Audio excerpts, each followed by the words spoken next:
Proverbe 11. C'est très important. On le fait avec le Saint-Esprit. Proverbe 11, verset 1 nous dit tout simplement qu'il faut vraiment être rempli du Saint-Esprit. Je vais prendre des versets. Là, nous voyons, mais le poids lui est agréable. Le poids, celui qui est juste avec Dieu, le poids sera agréable.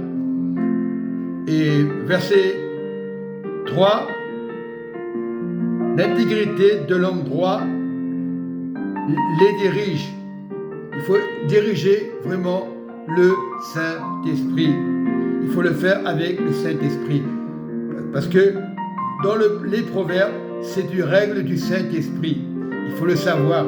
Mais quand on le fait avec le Saint-Esprit, verset 6, nous voyons la justice des hommes droits les délivre. Si tu es droit, tu es délivré. Donc, soyons délivrés de la parole de Dieu. C'est très important. C'est vrai que nous devons être vigilants. Donc, sache que Dieu est avec toi. Il ne peut pas t'abandonner. Dès le commencement,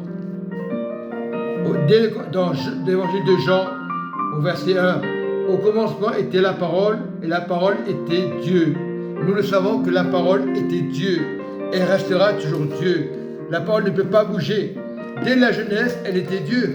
C'est vrai, il faut être obéissant à la parole de Dieu. Dès la jeunesse, on parle du commencement, et le commencement a commencé par la jeunesse.